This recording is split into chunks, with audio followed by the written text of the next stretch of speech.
श्री सद्गुरु महाराज की जय। अर्चनीय वंदनीय मुद मंगलमय साधु समाज, हमारे परम आदरणीय परम श्रद्धेय श्री विनोद बाबू, परम आदरणीय परम श्रद्धेय सत्संग प्रेमी महानुभावों, पूजनीय माताओं तथा भक्तिमती बहनों, हम लोग यहाँ परमाराध्य संत सद्गुरु महाराज की असीम अनुकंपा से प्रतिदिन सत्संग और ध्यान करते चले आ रहे हैं। हम लोग बाहर जाते रहते हैं, कई जगह पर जहाँ तहाँ जाते रहते हैं, सत्संग ध्यान होते रहता है। यहाँ भी आते हैं, लेकिन यहाँ में अर्थात इस दास डीह में और अन्य जगहों में थोड़ा सा अंतर है। अंतर क्या है? और जगह जब हम जाते हैं, जब वहाँ के लोगों को सत्संग सुनाते हैं, तो सत्संग सुनकर के लोगों के भीतर भूख बढ़ती है। अब भूख भंडारा की नहीं बढ़ती है, भूख सुनने की बढ़ती है। और ज़्यादा सुने और बढ़िया से सुने, ये लोगों की भूख बढ़ती है। और भूख बढ़ने से उधर भीड़ भी बढ़ती है। लेकिन इसका उल्टा होता है। यहाँ जब आते हैं, यहाँ जब सत्संग सुनाते हैं, तो सुनाते सुनाते धीरे धीरे लोगों की भूख और ख़त्म हो जाती है, और होते होते अंतिम होते होते भीड़ भी कम हो जाती है। यहाँ की बात कुछ विलक्षण है। इसका मतलब हमें ये लग रहा है कि यहाँ के लोगों में ज्ञान का आदर कम है और धन का आदर ज़्यादा है। एक कोई हमसे बोल रहे थे, 2 दिन पहले बोल रहे थे कि बाबा यहाँ जब आप सत्संग कर रहे हैं ना, यहाँ के लोगों को जो जोड़ रहे हैं, यह तो मानो पत्थर पर घास जमाना है। पहले तो पत्थर पर घास उगता नहीं, और यदि कोई उगाना चाहे तो समझिए कितना कठिन काम है वो। वही बात हमको यहाँ लग रहा है। यहाँ के लोगों में अध्यात्म के प्रति रुचि बहुत कम है। देखिए कहाँ कहाँ से, जामतारा से हमारे वो क्या नाम है, नाम भूल गए, मदन बाबू, याद आ गया। जामतारा से देखिए आ गए यहाँ। अभी हम गोड्डा में थे, वहाँ ध्यानाभ्यास चल रहा था। वहाँ धनबाद से कुछ लोग आए थे, और जौनपुर से, उत्तर प्रदेश में ना जौनपुर, वहाँ से लोग आए थे। और जबकि वो सत्संगी नहीं था। आपको आश्चर्य होगा, वो लोग सत्संगी नहीं थे, दीक्षा नहीं लिए थे। ऐसे यूट्यूब में मेरा प्रवचन सुन करके खोजते खोजते गोड्डा आ गए, और वहाँ से दीक्षा लेकर के तब वो लोग गए। तो कहाँ कहाँ दूर दराज से लोग आते हैं, सत्संग सुनते हैं और ज्ञान लेकर के जा रहे हैं। लेकिन दास डीह में बड़ा विलक्षण हो रहा है।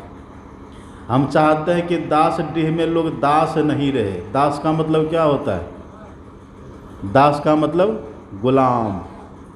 दास का अर्थ आपका जो जाति पाति वो तो है ही है, लेकिन दास का अर्थ होता है गुलाम। दास का अर्थ होता है परतंत्र। दास का अर्थ होता है पराधीन। ये सब दास का अर्थ है। तो हम चाहते हैं कि यहाँ के लोग पराधीन न रहे, दास न रहे। हम तो चाहते हैं कि यहाँ के लोग स्वामी बने। स्वामी बने, और स्वामी का अर्थ होता है मालिक, स्वामी का अर्थ होता है राजा। और अभी आपने सुना, हमारे विनोद बाबू सुना रहे थे कि एक राजा थे शुद्धोधन, इतने बड़े सम्राट थे, और वो शुद्धोधन अपने पुत्र सिद्धार्थ को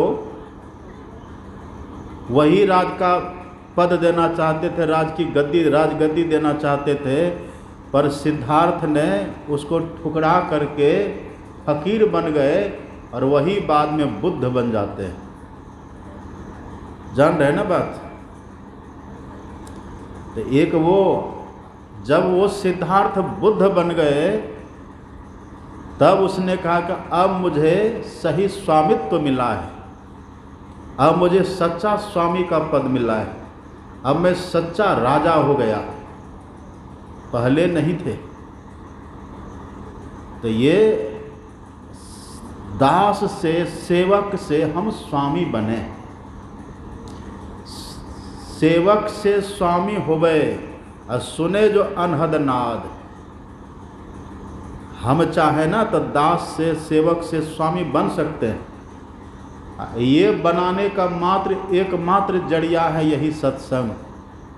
यदि कोई सत्संग का खूब बढ़िया से आदर करे, सत्संग का सम्मान करे, तो ये बनने में देर नहीं लगती है। अभी देखिए कहाँ कहाँ से लोग आकर के, दूर दूर से, दूसरे गांव से, दूसरे नगर से यहाँ आकर के लोग बैठे हैं। इस गांव के लोग देखते हैं उधर कोई कुर्सी पर झक मार रहे हैं, कोई नीचे झक मार रहे हैं, कोई उधर सो रहे हैं, कोई उधर पैर फैला करके बैठे हैं। एक तो आते नहीं हैं, आज जो आते सब रिटायर आते हैं।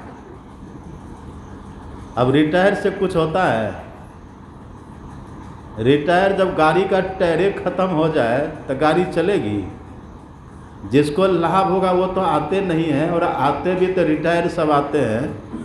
रिटायर भी आकर के यहाँ पर आराम से बैठ करके श्रद्धा प्रेम से सुने, सत्संग ध्यान करे तो लाभ हो, लेकिन वो भी तो है नहीं।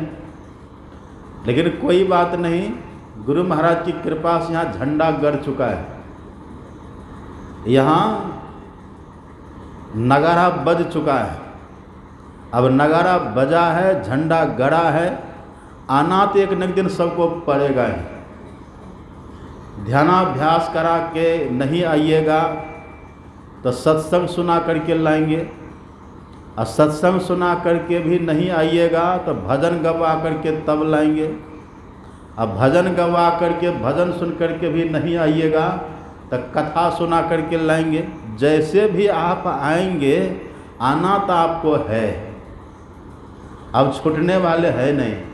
साधु किसी के लिए सोच ले, साधु किसी का हाथ पकड़ ले,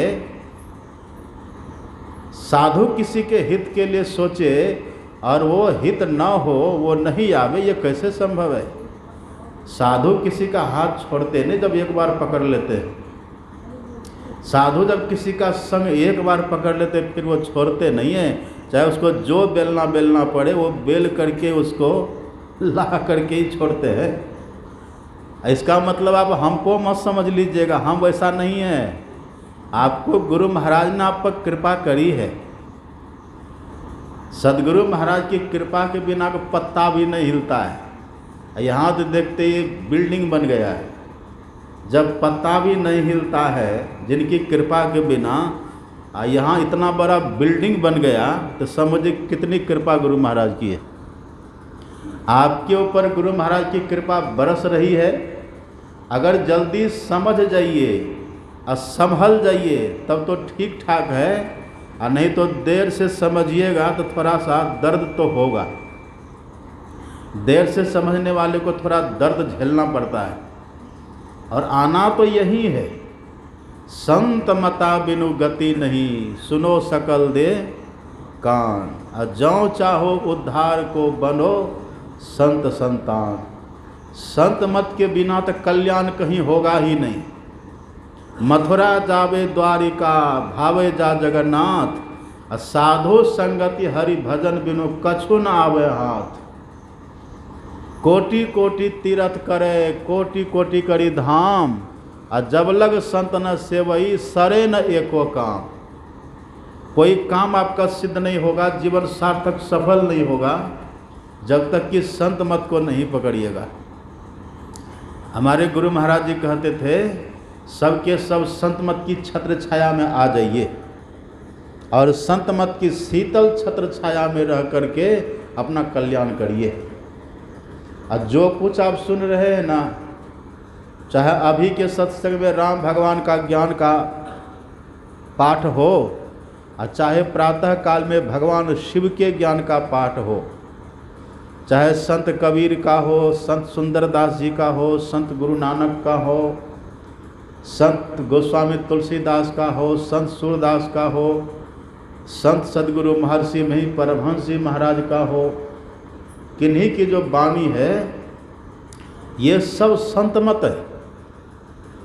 इसको जो आदर से सुने, श्रद्धा से सुने, मैं बराबर सुनाता हूँ, जो सुनते हैं वही समझते हैं और जो समझते हैं वही करते हैं और जो करते हैं वही पाते हैं।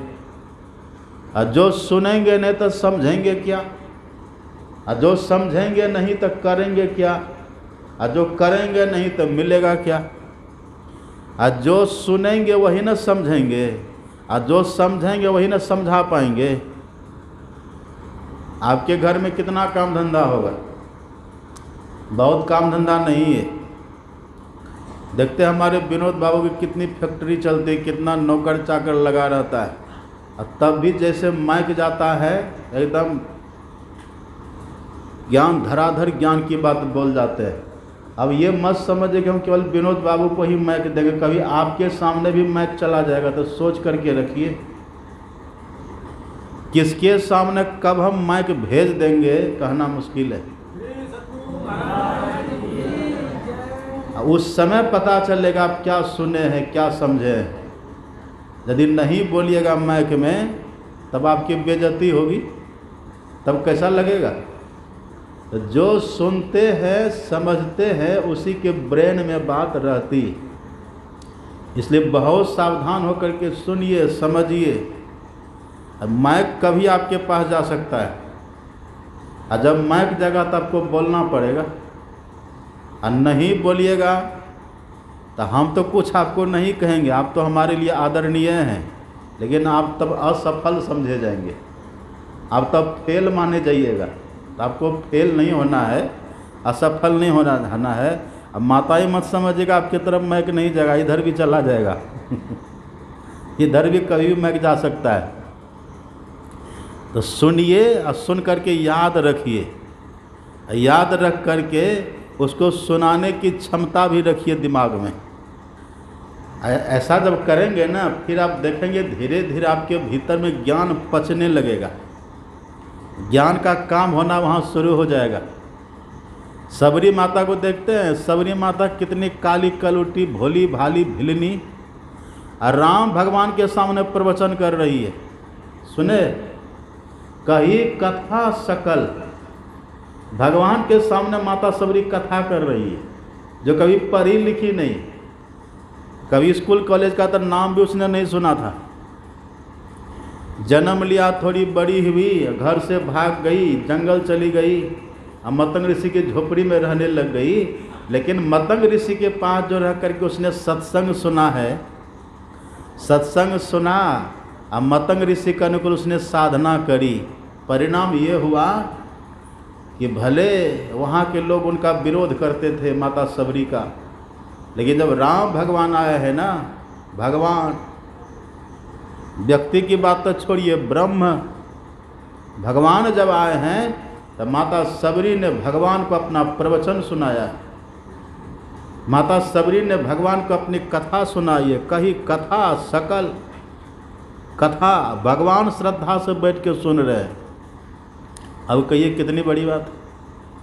तो जो सुनते हैं वो समझ जाते हैं, और जो समझ जाते हैं उनको याद भी रह जाता है, और जिनको याद रहता है वो फिर करने के लिए विवश हो जाते हैं। देखिए कैसे माथा पर हाथ लेके बैठे, लगता है कोई विपत्ति पड़ी हुई है, झक मार रहे, गिर जाएंगे। देखिए आँख खोल के इधर बैठ के सुनिए।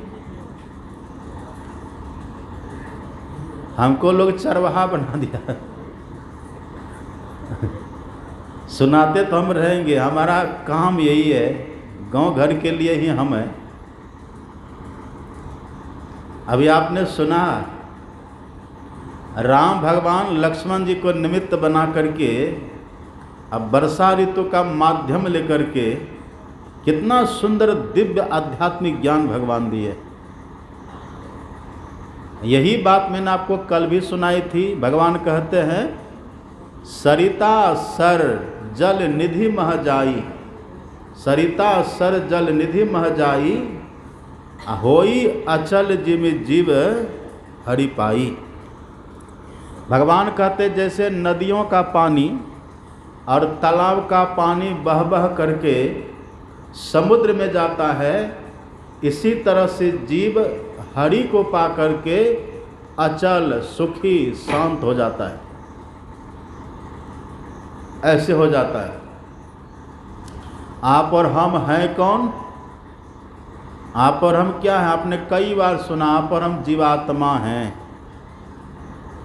जाति हमारी आत्मा है, जीव हमारा नाम, हम जीव हैं, जीवात्मा हम हैं, हम जीव हैं। और हमको जाना कहाँ है? तो जो हमारे अपने हैं उनके पास जाना है। आपका अपना कौन है कहिए? यहाँ आपका अपना कोई नहीं है, इस बात को गांठ बांध लीजिए। यहाँ जिसको आप अपना कहते हैं ना, वह आपके शरीर का संबंध है, वह आपके शरीर का है, आपका कोई नहीं है। यहाँ कोई इस शरीर की माँ है, कोई इस शरीर के पिताजी हैं, इस शरीर को जिसने जन्म दिया है वो इसके माता पिता हैं। इसी शरीर के कोई भाई है, इसी की कोई बहन है, इसी शरीर की कोई पत्नी है और इसी के कोई पति है। आपकी न तो यहाँ कोई पत्नी है, आपका न कोई यहाँ पति है, आपके न यहाँ कोई माँ है, आपके यहाँ न कोई पिता है, आपका यहाँ पर कोई है ये नहीं है। आपका अपना जो है वो एकमात्र आपका ईश्वर है। आप जिनकी संतान है वो है, एकमात्र ईश्वर है आपका और कोई नहीं है। यहाँ सब शरीर का संबंध है, लेकिन शरीर के संबंध को आप अपना क्यों मान रहे हैं पता है? जो शरीर का संबंध है उसको हम अपना मान रहे हैं, और जो हमारा खास है, निजी है, उसकी हम कोई खबर ही नहीं लेते हैं। ऐसा क्यों हो गया? इसका जवाब है, आप पढ़िएगा रामायण में, इसका जवाब विभीषण जी ने दिया है रावण को निमित्त बना करके। विभीषण जी कहते कि भैया तब उर कुमति बसई विपरीता, हे भैया आपके भीतर में, आपके हृदय में कुमति हो गई है। इसका परिणाम क्या हुआ? विभीषण जी कहते हैं हित अनहित जानहु रिपु रीता। इसका परिणाम ये हुआ भैया, आपके हृदय में जो कुमति बस गई है ना, इसका परिणाम ये हो गया, जो आपके सच्चे हितैषी है ना, आप उसको अपना अनहित समझने लगे हैं, उसको अपना अनहित समझ रहे, अहित समझ रहे कि मेरा अहित कर देगा। और जो वास्तव में आपका शत्रु है उसको आप अपना मित्र समझ रहे हैं। जो आपके अपने सगे हैं आप उनकी कोई खोज खबर नहीं लेते, और जो आपके अपने नहीं हैं, आपके अपने हितैषी नहीं हैं, आप उसको अपना हितैषी मान करके बैठे हैं। इसका मतलब क्या हुआ? इसका मतलब ये हुआ हम लोगों के भीतर भी कुमति हो गई है। अब कुमति के कारण हम इस देह से संबंधित व्यक्ति वस्तु स्थान को अपना मानने लगे हैं, लेकिन जो हमारे खास अपने हैं हम उसकी कोई खोज खबर ही नहीं लेते। वही राम भगवान कहते हैं, राम भगवान कहते हैं जीव हरि पाई, हे जीवात्मा हरि को पाओ, हरि से मिलो, वही आपका अपना है। त्वमेव माता च पिता त्वमेव, त्वमेव बंधुश्च सखा त्वमेव, त्वमेव विद्या द्रविणं त्वमेव, त्वमेव सर्वं मम देव देव।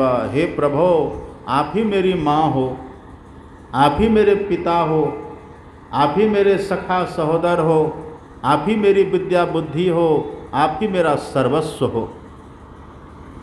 सब वही है। तो जो हमारा सर्वस्व है उसको तो हम भूल गए हैं, और जो पर है, जो पराया है, उसको हम अपना कह करके पकड़ रहे हैं, और उसके पीछे हम रात दिन लगे हुए रहते हैं।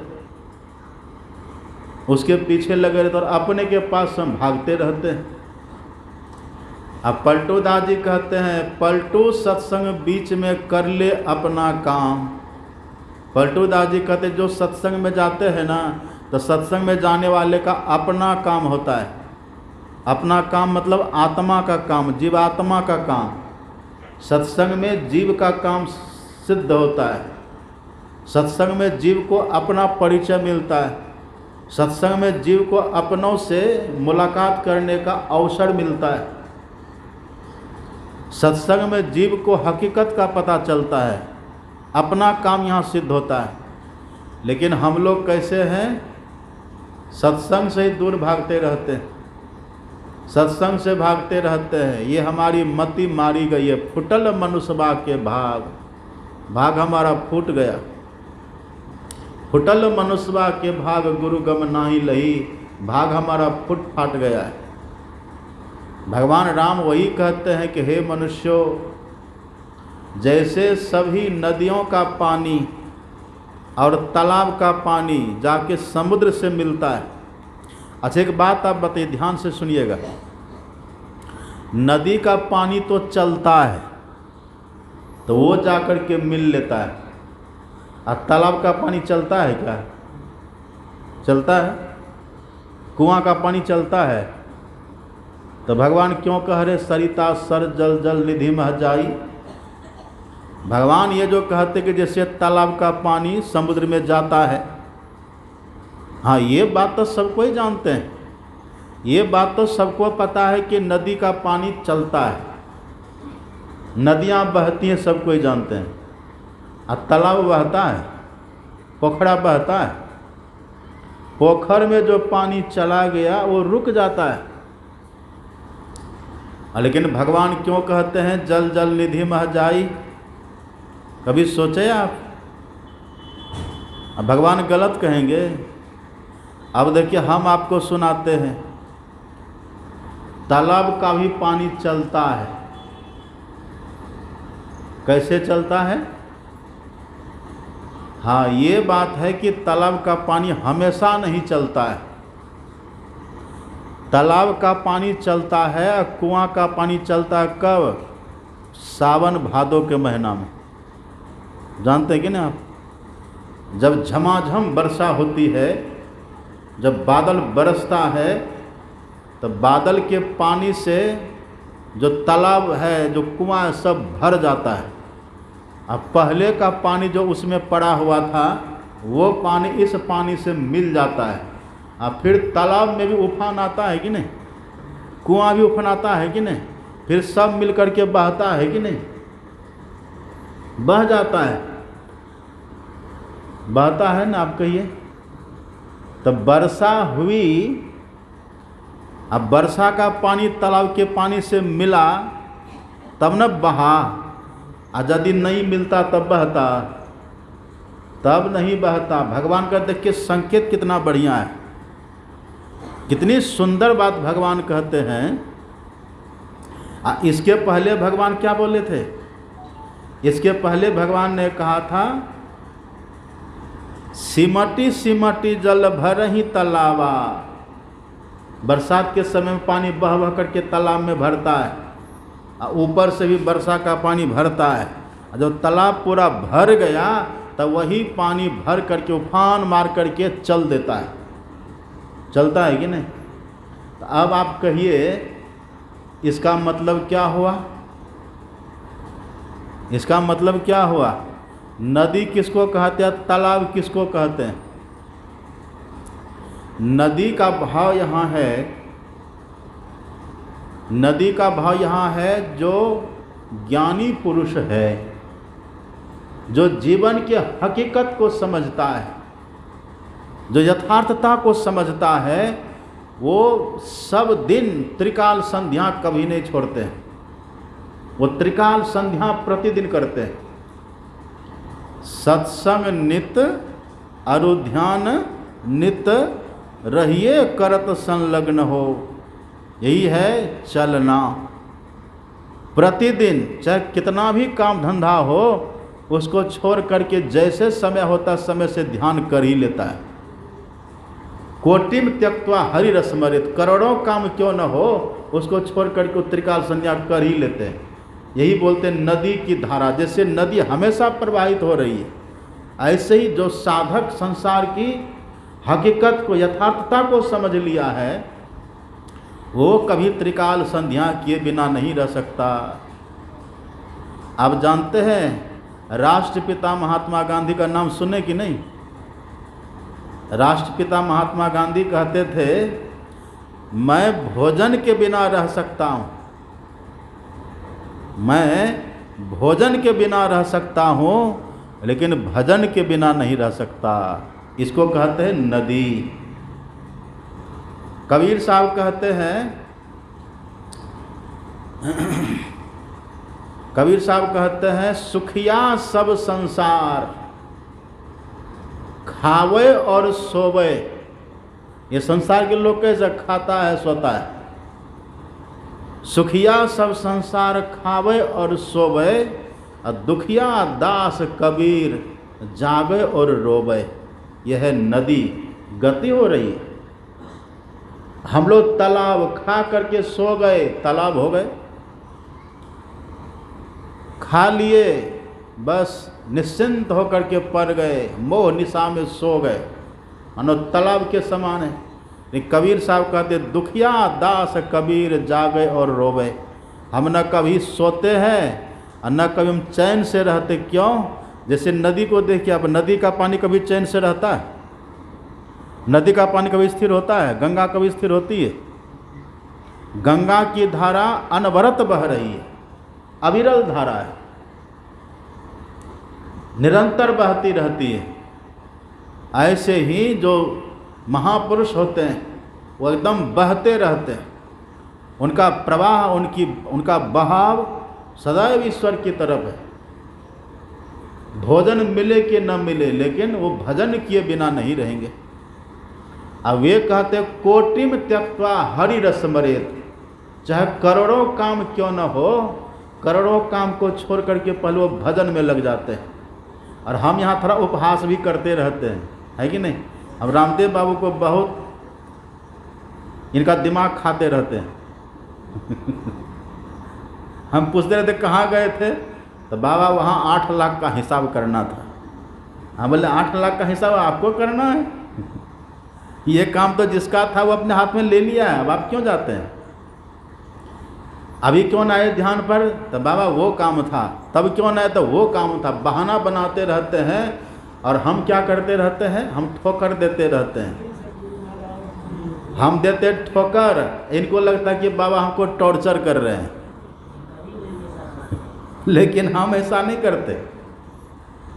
कबीर साहब कहते हैं, सुखिया सब संसार खावे और सोवे, और दुखिया दास कबीर जागे और रोवे।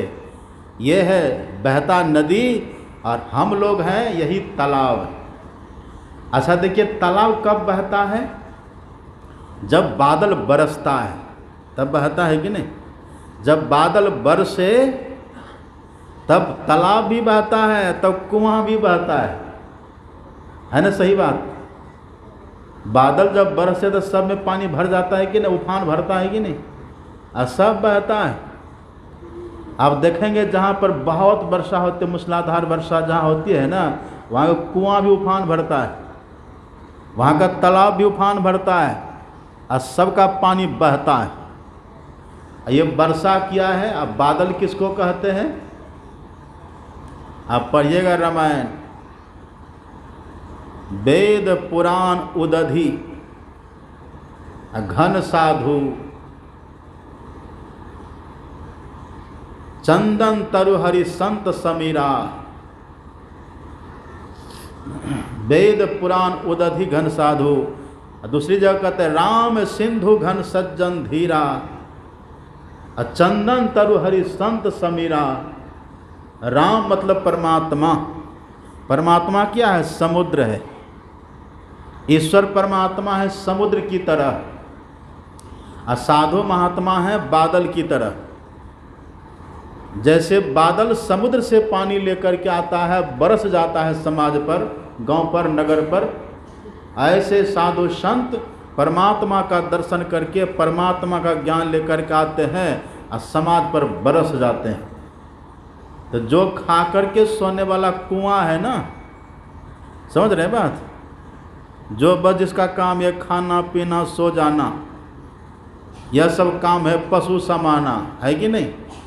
तो ऐसे जो खा कर के सोने वाले हैं, जो निश्चिंत होकर के सोने वाले हैं, जो दुनियादारी के पीछे बेसोह रहने वाले हैं, बेखबर रहने वाले हैं, ये जो तालाब के जैसा हैं, साधु महात्मा बादल बन कर के आते हैं, और जब वो ईश्वरीय ज्ञान की वर्षा करते हैं ना, तो एकदम घटिया से घटिया तालाब में भी पानी का उफान आता। मतलब कैसा भी सरा गला क्यों न संस्कार हो, जीर्ण शीर्ण संस्कार क्यों न हो, अति निम्न अति निकृष्ट अति घटिया संस्कार क्यों न हो, लेकिन जब साधु संत जो ईश्वरीय ज्ञान को लेकर के घूमते रहते, जब उनके ज्ञान की वर्षा होती है, ऐसे सरे गले तालाब में और कुओं में भी मानो ज्ञान का बाढ़ आता है, और वो सब भी गति करने लग जाते हैं, वो सब ईश्वर की तरफ चल पड़ते हैं। यही भगवान कहते हैं सरिता सर जल जल निधि मह जाई। तालाब का भी पानी चल पड़ता है, कब? जब वर्षा होती है। नदियाँ तो चलती ही हैं, ये तालाब का भी पानी चल पड़ता है। आप जाइएगा, अब गंगा किनारे कभी जाकर के घूमिए, आप वहाँ गंगा किनारे में जाकर के देखिएगा कितनी विष्ठा पड़ी रहती है, गोबर पड़ा रहता है, गंदगियाँ पड़ी रहती है, सूखी लकड़ियाँ पड़ी रहती हैं, पड़े पड़े सड़ जाती हैं। लेकिन जैसे सावन भादों का समय आता है, अब बाढ़ जैसे आता है ना, वो बाढ़ सबको भसा उसा करके सबको गंगा सागर पहुंचा देता है। ऐसे ही सत्संग क्या है? ये ध्यान शिविर क्या? ये बाढ़ है। कितने लोग भस गए, दीक्षा लिए कि नहीं?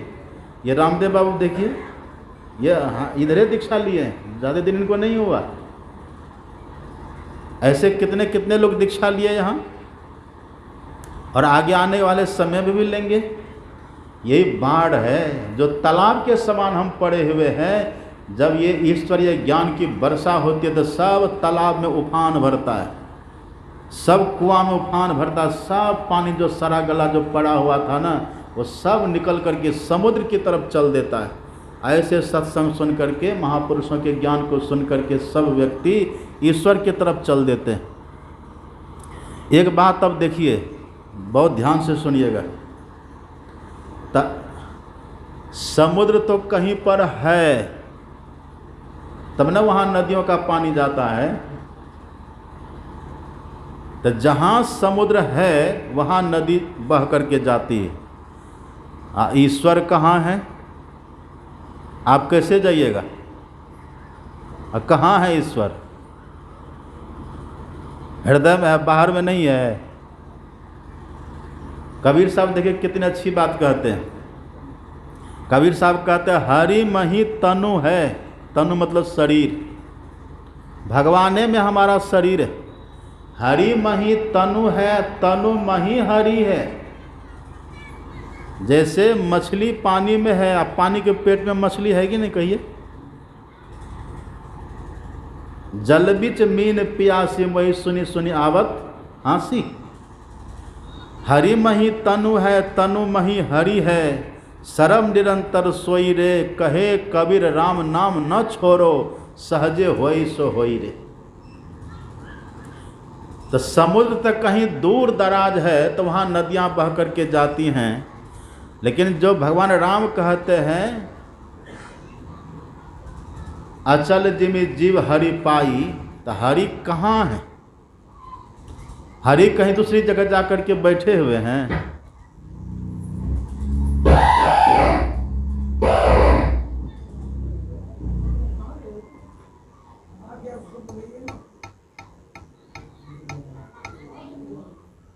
अच्छा सुनिए, हम ऐसे सुनाते, ध्यान से सुनिए, अब बस समय हो गया। क्या कह रहे थे हम? हरि मही तनु है, तनु मही हरि है, सर्व निरंतर सोई रे, मतलब सब जगह वही है। देखिए, ये तो राम भगवान कहते हैं वही अचल जिमित जीव हरि पाई। और आपको एक बात का पता है, राम भगवान की इष्ट कौन है? जानते हैं? राम भगवान की इष्ट है भगवान शंकर, है ना। इसलिए राम भगवान ने रामेश्वरम की स्थापना की। रामेश्वरम मतलब राम का ईश्वर जहाँ है वहाँ उन्होंने पूजा करी थी।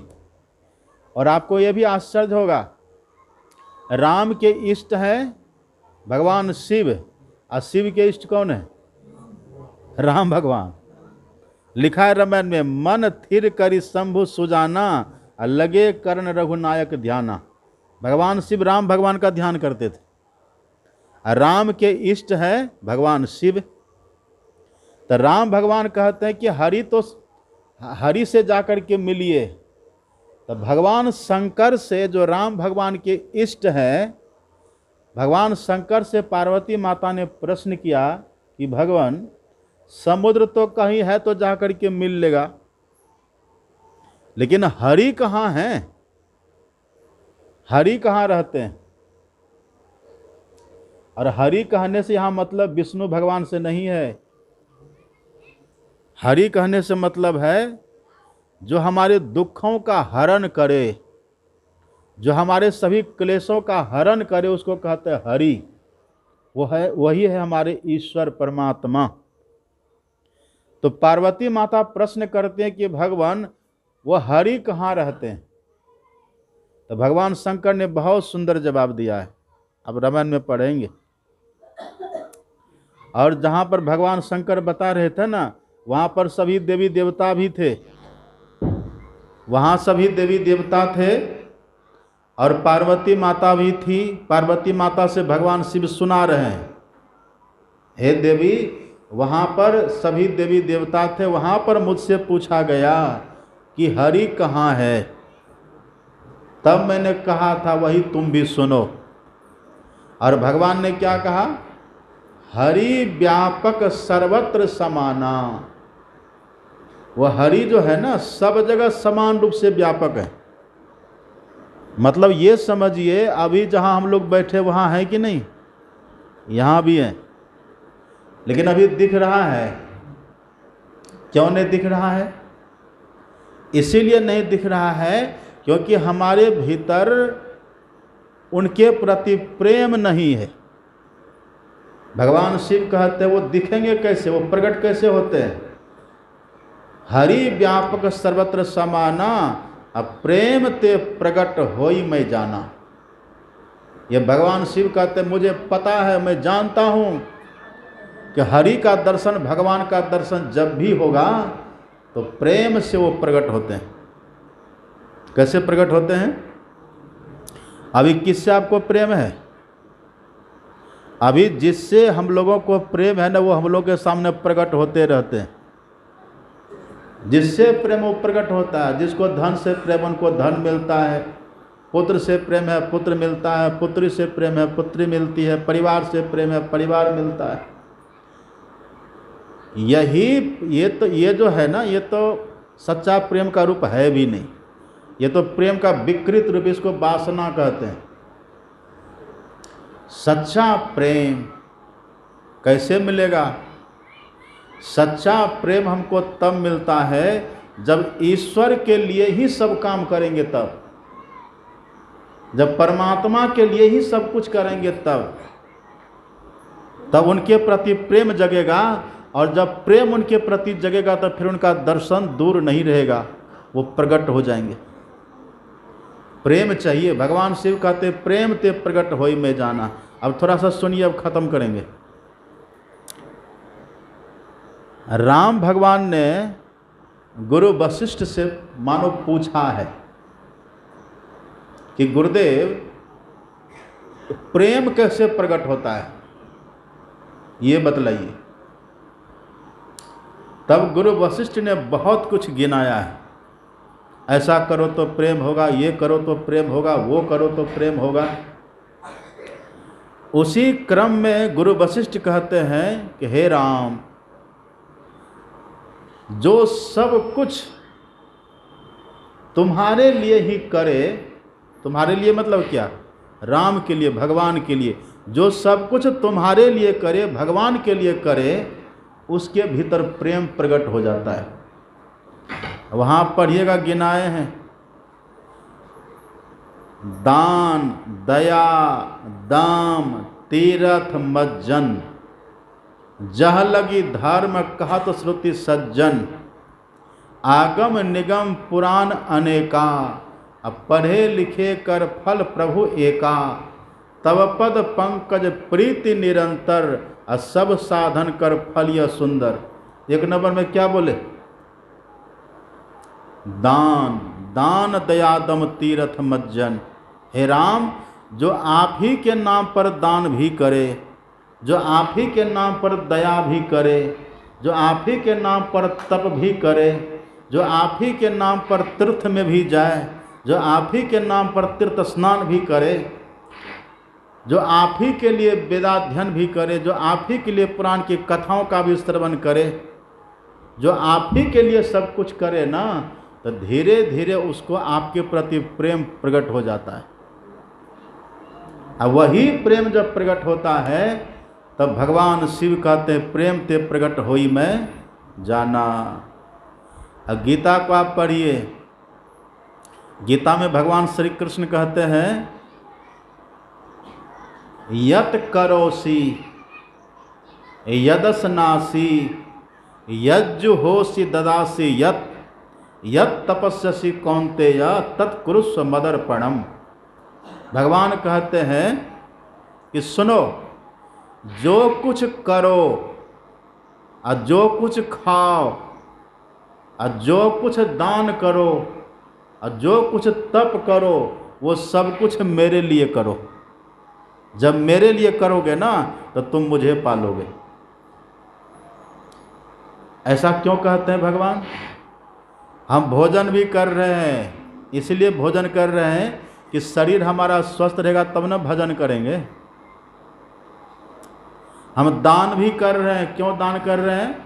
हम दान गुरु महाराज के नाम पर कर रहे हैं, हम दान भगवान के नाम पर कर रहे हैं। तो हम पैसा जो लगा रहे हैं ना, तो पैसा के साथ साथ हमारी वृत्ति भी उधर जुटती है। लोग हमको कहते हैं कि बाबा आप जितना यहाँ इतना इतना दान करवाते हैं, लोगों से क्या मिलेगा? हम कहते हम करवाते हैं, भगवान का कहा हुआ है। भगवान कहते हैं, रामायण में लिखा हुआ है, गीता में लिखा हुआ है। हमारी बहन जब भी बोल रही थी, सरिता बहन नाम है ना, बोल रही थी बाबा बड़ा कठिन हम लोगों से होगा। हमने कहा कि आप बहुत ऊपर उठे हुए हैं, आप साधारण हैं। देखते हैं ये जो हॉल है देख रहे हैं ना, इसमें सब प्लस्तर इन्हीं के सीमेंट से हुआ है। हिम्मत अभी भी हारी नहीं है, ये हिम्मत इनका बहुत है। यहाँ ही नहीं, क्यों कहाँ कहाँ देती रहती हैं ये। और एक हमारी और वो बहन थी सुमित्रा बहन, आज वो आई और 50,000 रुपया हमको दे के चली गई। बाबा हम 1-2 दिन में और लेकर के आते हैं पैसा, यहाँ करिए बढ़िया से। सविता बहन तो आप जानते ही हैं। ये सब यहाँ एक विशेषता यहाँ देखते हैं, यहाँ पर मातृशक्ति आगे हो रही है। बलिया चौकी में मातृशक्ति आगे बढ़ रही है, यहाँ देखते हैं। तो ये सब जो कर रहे हैं ना, तो सब निमित्त है भगवान, गुरु महाराज निमित्त हैं। इसी में कभी काल कोई ऐसे भी आ जाते हैं, हमको आश्रम के नाम पर दे तो देते हैं, कहते बाबा कृपा करिएगा जरा ये काम मेरा बन जाए। तो हम कहते ठीक है, मेरी शुभकामना गुरु महाराज से प्रार्थना है कि आपका शुभ हो, मंगल। पर मेरे भीतर में यही भाव रहता है कि कृष्ण भगवान ने जो कहा है, राम भगवान ने जो कहा है, गुरु वशिष्ठ ने जो कहा है कि जो भी कुछ करो भगवान के निमित्त करो, जो भी कुछ करो मेरे निमित्त करो, आप भगवान के नाम पर दे दीजिए, अब भूल जाइए, बाकी काम उनका है। एक बात और जान लीजिए, भगवान कोई मुंशी नहीं रखते, भगवान कोई मैनेजर नहीं रखते मैनेजमेंट करने के लिए, जानते हैं कि ना, मैनेजर रखते हैं भगवान। भगवान अपने से सब हिसाब किताब करते हैं। भगवान कहते हैं तुम निश्चिंत रहो, और हम जो हिसाब किताब करते हैं ना, भगवान कहते हैं मेरे हिसाब किताब में कभी गलती होती ही नहीं है। हम जो हिसाब किताब करते हैं यहाँ पर कोई त्रुटि का सवाल ही नहीं है। इसलिए निश्चिंत रहिए, आपकी भावना, भगवान कहते हैं आपकी भावना को देखते, भावग्राही जनार्दनम।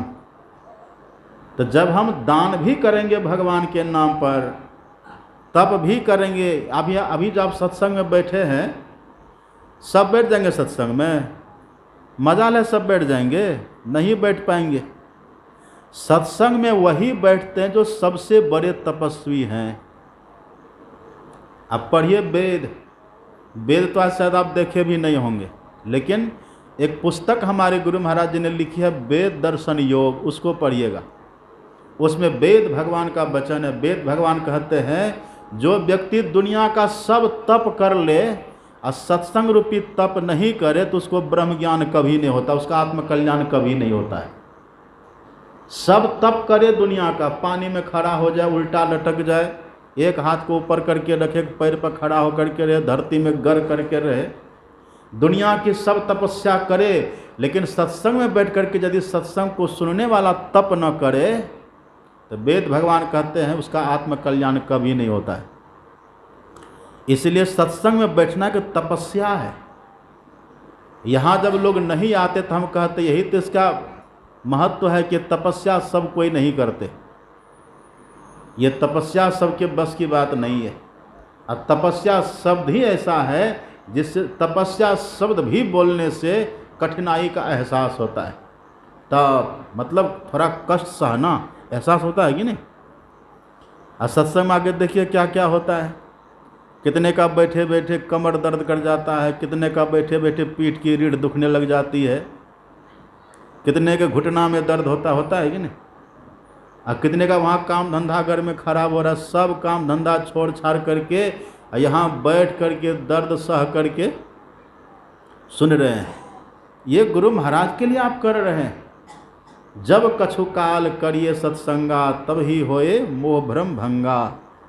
बिनु सत्संग न हरि कथा, तेहि बिनु मोह न भाग। अब मोह गए बिनु राम पदा, होए न दृढ़ अनुराग। सबकी जड़ है यही। तो जो भी करिए आप भगवान के निमित्त करिए, देखिए कितना लाभ होता है। दान भी करिए। आप ये मत सोचिए कि हम यहाँ पर गुरु नंदन को दे रहे हैं कि यहाँ पर किसी को दे रहे हैं। आप सीधे गुरु महाराज को दे रहे हैं। आपका नाता सीधे गुरु महाराज से है, आप उनके नाम पर दे रहे हैं। यहाँ पूरा का पूरा हिसाब है। यदि आप यहाँ गुरु महाराज के नाम पर 1 लाख रुपये दे दिए ना, आप 1 लाख रुपये दे दिए, आप अलग हो गए। इधर यदि हम लेने वाले में से उसमें से कोई घोटाला करेंगे तो हमारा तो सत्यानाश होगा ही, कुल खानदान का भी सत्यानाश हो जाएगा। ये टेंशन आपको नहीं लेना, देने वाले को टेंशन नहीं लेना है।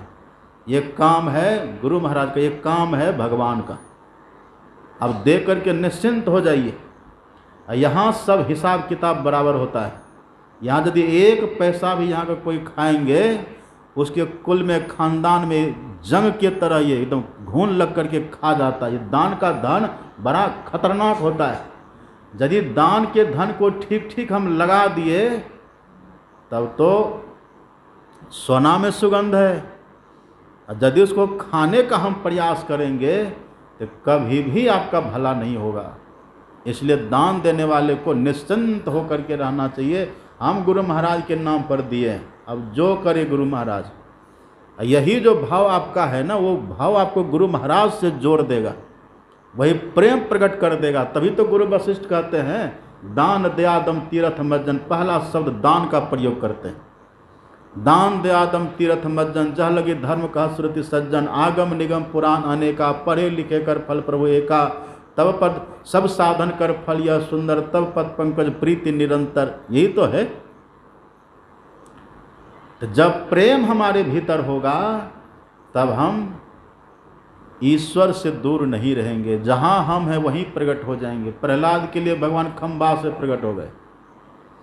जहाँ रहेंगे आप वहीं प्रकट हो जाएंगे। और आप देखेंगे, आपके पड़ोसी नहीं देखेंगे। आप दर्शन करके कृत कृत हो जाएंगे, कल्याण में जीवन हो जाएगा, लेकिन पड़ोसी को नहीं, बगल में रहने वाले को नहीं होगा। यही भगवान कहते हैं, सरिता सर जल जल निधि मह जाई, होई अचल जिमि जीव हरि पाई। कहीं कहते सरिता जल जल निधि मह जाई, होई अचल जिमि जीव हरि पाई। इस तरह से हम ईश्वर को दर्शन कर, ईश्वर का दर्शन करेंगे, ईश्वर को पाएंगे, हमारा काम पूर्ण होगा। आज नहीं तो कल जरूर होगा। अब भगवान बुद्ध की कहानी आप सुन रहे थे ना, उनको 550 जन्म लगा था। अब माता सबरी को 21 जन्म में काम हो गया। बस खिखिरनी थी, खिखिरनी से राजकुमारी हुई, और वही सबरी बनी। तो 3 जन्म कह लीजिए, नहीं तो 1 ही जन्म। मतंग ऋषि मिले, काम हो गया। नहीं तो 3 जन्म कह लीजिए। तो सच्चा ज्ञान हो और सच्चा अभ्यास हो तो फिर काम हो जाता है। तो बड़ी श्रद्धा के साथ लगे रहिए, और ये अभियान यहाँ चलता रहेगा और लाभ मिलता रहेगा हम लोगों को। आप भी निमित्त हैं, हम भी निमित्त हैं, सब निमित्त हैं। ये काम हमारे सदगुरु महाराज का हो रहा है। उनका जो उद्देश्य है, गुरु महाराज जी का उपदेश था, गुरु महाराज जी का कहना था, मैं संसार में बारंबार आऊँगा, और आऊँगा तो बहुतों को साथ लिए जाऊँगा, और मैं ऐसा पुल बना करके जाऊँगा, एक चींटी भी उस पर चढ़ करके इस पार से उस पार हो जाएगी। यही ज्ञान है संत मत का ज्ञान। तो लगे रहिए श्रद्धा के साथ। अब 6:30 से 7:30 फिर ध्यान होगा, वो ध्यान करिए। अब कितना दिन बचा? और 2 दिन बचा है। 2 दिन हमको दे दीजिए, यहाँ के सत्संग सुनिए सब। प्रातः काल भी आइए, हो सके तो अपराह्न में भी आइए। थोड़ा काम धंधा 2 दिन के लिए कम करके इधर छुट्टी लेकर के आ जाइए, ताकि हमको भी अच्छा लगे। ये अब इसको बंद करिए, इसको बंद करिए। इस साल आपने देखा ना,